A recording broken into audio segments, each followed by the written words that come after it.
On the morning of September 11, 2001, while smoke swallowed Lower Manhattan and thousands of people ran for their lives, one woman may have been running toward the disaster. Or maybe she was already gone. No one knows. Her name was Sneha Anne Philip. She was 31 years old. A doctor. Newly married. Living less than a mile from the World Trade Center. The last confirmed image of her alive shows her calmly shopping inside a department store on the evening of September 10. Then she vanished. No phone calls. No bank activity. No body. No witnesses who could place her at ground zero. And yet years later, a court officially declared her a victim of 9/11. But even now, more than 2 decades later, investigators still cannot answer the simplest question in the entire case. What actually happened to Sneha Philip? At around 6:30 in the morning, Dr. Ron Lieberman woke up inside the apartment he shared with his wife in Battery Park City. Sneha still wasn't home. That alone wasn't shocking. She sometimes stayed out overnight. They had argued about it before. Ron assumed she had crashed at a friend's place again. Outside, Manhattan was just starting to wake up. Commuters poured into subway stations. Coffee carts opened. Office workers streamed toward the Twin Towers. Then, less than 3 hours later, everything changed. A plane slammed into the North Tower. Another hit the South Tower. And suddenly, the missing wife of an emergency room doctor disappeared into the chaos of the worst terrorist attack in American history. At first, nobody even realized her case was separate from 9/11. Because once the towers fell, New York stopped functioning normally. And that's exactly what makes this case so haunting. The moment investigators needed clarity the most, the entire city became confusion. Sneha Philip did not fit neatly into one version of herself. To her family, she was brilliant and compassionate. Artistic. Sensitive. The kind of person who would stop to help strangers. She had immigrated from India as a child and eventually graduated from Johns Hopkins University before pursuing medicine. She married another doctor, Ron Lieberman, in 2000. From the outside, they looked successful. Young professionals living in Manhattan right before the turn of a new era. But beneath the surface, things were becoming unstable. Sneha had recently been struggling at work. Reports later revealed issues involving alcohol, lateness, and disciplinary problems during her residency. She had also reportedly begun spending nights away from home. Police would later suggest she had been living a hidden double life. Her family strongly rejected that characterization. And over time, the divide between those two versions of Sneha became one of the biggest battles in the entire investigation. Because depending on which version you believe, the ending changes completely. September 10, 2001 began quietly. Sneha was off work that day. She spent part of the afternoon chatting online with her mother for nearly 2 hours. Nothing about the conversation sounded alarming. At one point, she mentioned wanting to visit Windows on the World, the famous restaurant at the top of the North Tower. That detail would later become eerie. Around 5 p.m., she left her apartment. Security footage captured her walking through Lower Manhattan. She stopped by a dry cleaner. Then she entered the massive Century 21 department store across from the World Trade Center. The footage still exists. She looks relaxed. Unhurried. Completely normal. She bought lingerie, shoes, pantyhose, bed linens, and a dress using her husband's credit card. About $500 total. Investigators later noted something strange about those purchases. None of the items were ever recovered. Not in the apartment. Not in the debris from Ground Zero. Nowhere. And after she left the store, the trail ended. That was the last confirmed sighting of Sneha Philip alive. No verified cameras caught her entering her apartment building again. No receipts. No phone calls. Nothing. Ron arrived home shortly after midnight. Sneha wasn't there. He reportedly assumed she had stayed out for the night and went to sleep. Then came one of the strangest details in the case. At around 4 a.m., someone used the apartment phone to call Ron's cell phone. He later said he didn't remember answering it and believed he may have checked voicemail while half asleep. Investigators never determined who made the call. Or why. When Ron left for work around 6:30 a.m., Sneha still had not returned. 3 hours later, Flight 11 hit the North Tower. And the timeline shattered. In the days after September 11th, thousands of missing person reports flooded New York City. Sneha's family immediately believed she had died in the attacks. It made sense on paper. She lived nearby. She was a doctor. She may have rushed in to help. There were stories everywhere that morning of civilians running toward danger instead of away from it.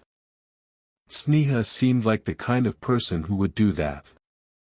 Flyers with her face appeared all over Manhattan beside thousands of others. At first, investigators treated her disappearance as part of the larger tragedy. But slowly, inconsistencies started surfacing. The NYPD eventually discovered that Sneha had been facing serious personal and professional problems before she vanished. She had recently lost a residency position after repeated issues involving tardiness and alcohol use. There had also been a legal incident months earlier involving allegations that another woman had sexually assaulted her. Prosecutors later accused Sneha of filing a false report after inconsistencies appeared in her statement. Then came revelations about her nightlife. Investigators said Sneha frequently visited bars alone and sometimes spent nights with women she had just met. Again, her family pushed back hard against the police narrative. But the effect was immediate. The image of a heroic doctor potentially lost during 9/11 collided with another possibility entirely. What if Sneha disappeared before the attacks even happened? And if she did? Was she hiding? Running away? Or already dead? The investigation unfolded inside a city that barely resembled itself anymore. Lower Manhattan had become a disaster zone. Evidence vanished under ash, steel, and smoke. Surveillance systems were destroyed. Witness memories blurred together.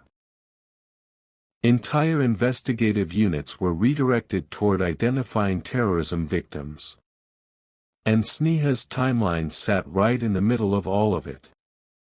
Ron returned to their apartment later on September 11th after managing to get through police barricades using his medical credentials. Inside, thick dust coated everything from the collapse. There were paw prints from the couple's cats moving through the ash. But reportedly, no human footprints. No signs Sneha had returned home after the towers fell. Investigators searched hospitals, shelters, morgues. Nothing. No remains matching Sneha were ever identified at Ground Zero. But that alone didn't rule out 9/11. More than 1,000 victims from the attacks were never fully recovered. So investigators looked elsewhere. Did she leave with someone after shopping? Police tried tracing possible companions from bars and restaurants she frequented. No solid lead emerged. Did she spend the night at another person's apartment? Again, nothing verifiable. One report suggested a woman resembling Sneha had been seen near the towers on the morning of September 11th. Another suggested she may have been inside the windows on the World Restaurant. Neither claim could ever be confirmed. And slowly, the case turned into something uniquely unsettling. There wasn't just one mystery. There were two. What happened during Sneha's final hours on September 10th?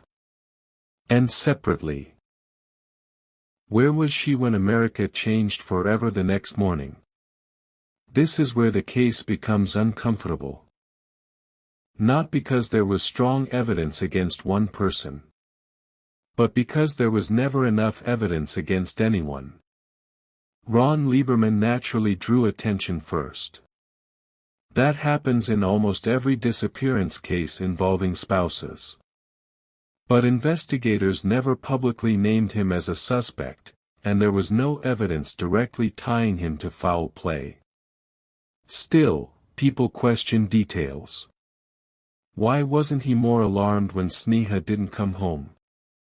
Why had their marriage reportedly become strained? And why did parts of their relationship seem so difficult to pin down? Some theories suggested Sneha had met someone the night she disappeared. Potentially a woman she encountered while out drinking. If that happened, investigators believed something could have gone wrong privately long before the towers were attacked. Others believed Sneha intentionally disappeared.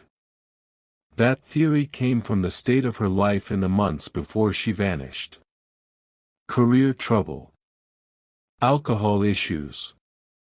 Legal stress. Questions about her identity and relationships. To some investigators, it looked like someone spiraling. But there was a problem with the runaway theory. People who disappear voluntarily usually prepare. Sneha didn't. Her passport was untouched. Her bank account stayed inactive. Her credit cards were never used again. And perhaps most importantly, no confirmed sightings ever emerged anywhere in the world after September 10th. Then there was another possibility. The one that still feels impossible to fully dismiss. That Sneha survived the night, woke up the next morning near Lower Manhattan, saw the attacks unfolding, and ran toward them to help. Her husband firmly believed that happened. Her family believed it too. And honestly, there's something emotionally convincing about it. A doctor living blocks away from the towers. A mass casualty event unfolding in real time. No hesitation. No fear. Just instinct. But investigators struggled with the lack of evidence. No witness ever definitively identified her at Ground Zero. No security footage placed her there. No remains. No DNA. Nothing physical connecting her to the attacks at all. And yet the alternative explanations also felt incomplete. Every theory in this case explains some details. None explain all of them. Years later, the case entered a courtroom. And suddenly the mystery became legal. Sneha's family wanted her officially recognized as a 9/11 victim. At first, a court rejected the claim. The reasoning was simple. There was no proof she died in the attacks. In fact, there wasn't even proof she was alive on the morning of September 11th. That distinction mattered enormously. The court pointed toward evidence suggesting Sneha may have disappeared before the attacks began. But the family appealed. And during the appeal, the argument shifted. They didn't try proving exactly where Sneha died. Instead, they argued probability. A woman vanished near the World Trade Center just hours before the deadliest attack in New York history. No evidence showed she left the city. No evidence showed she started a new life. No evidence showed homicide. And because the attacks destroyed so much evidence, demanding certainty became almost impossible. Eventually, the appeals court agreed. In 2008, Sneha Philip was officially declared a victim of the September 11 attacks. Legally, the mystery was resolved. Emotionally, it wasn't. Because even after the ruling, many investigators remained unconvinced. Some believed the court decision reflected compassion more than certainty. Others believed it was the most logical explanation available.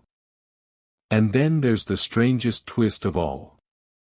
Sneha Philip may be the only officially recognized 9/11 victim whose presence at the World Trade Center was never actually confirmed. That fact alone keeps the case alive. Because it leaves open a chilling possibility. The attacks may have accidentally erased evidence of an entirely different crime.